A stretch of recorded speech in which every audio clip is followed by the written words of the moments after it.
আসসালামু আলাইকুম দর্শক, তুমি এই জায়গায় কত বছর থাকো? আমি ছোটবেলা থেকে থাকি। ছোটবেলায় থাকো নাকি এই জায়গায়? তো থাকো কোন জায়গায়? তুমি কি থাকো আশেপাশে? হ্যাঁ, তুমি ঘুমাও কোন জায়গায়? ঘুমাই বাসায়। বাসা আছি আর কি নাকি? তো এই জায়গায় তুমি কি ব্যবসা বাণিজ্য করো না অন্য কিছু করো? কি পানি বেচি। তো এই জায়গায় তুমি লঞ্চ আর কি পানি বেচো না? হ্যাঁ। আচ্ছা, তাহলে তোমার দিনে ইনকাম কিরকম হয় তোমার? ভালোই। কত এমনিতে 500-600 1000 এরকম কিছু? হ্যাঁ। 500-600 হয় না? তো আলহামদুলিল্লাহ এটা দিয়ে তোমার চলে নাকি? তো পানি বিক্রি করো তো প্রতি লঞ্চ পানি বিক্রি করো? হ্যাঁ। ও প্রতিদিনই এটা নাকি সপ্তাহে একদিন? না, প্রতিদিনই। ও সপ্তাহে একদিন না প্রতিদিনই তুমি এটা করো নাকি? তো তোমাকে লাগে আর কি কয়জন আছে এই তোমাদের সাথে আর কি যারা? আর আছে 20-25 জন আছে না? হ্যাঁ। তারাও আর কি আছে না? তো বাইরে দেখা গেল বাইক না আপনি? তো বাইরে হলো আর কি বাইক না, বাইরে হলো এটা বাইক না, পানি ব্যবসা করে। তো আলহামদুলিল্লাহ ভালো, কোনো কিছু টোকায় মোকায় না। এই যে তার ছেলে আর কি মূলত পানি ব্যবসা করে, কোন বিজনেসম্যান রাখো না।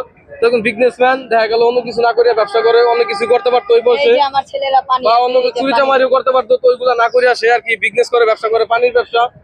তো সবাই তার জন্য আর কি দোয়া করবেন। আসসালামু আলাইকুম, আজকের ভিডিওটা এই পর্যন্তই, সবাই ভালো থাকবেন।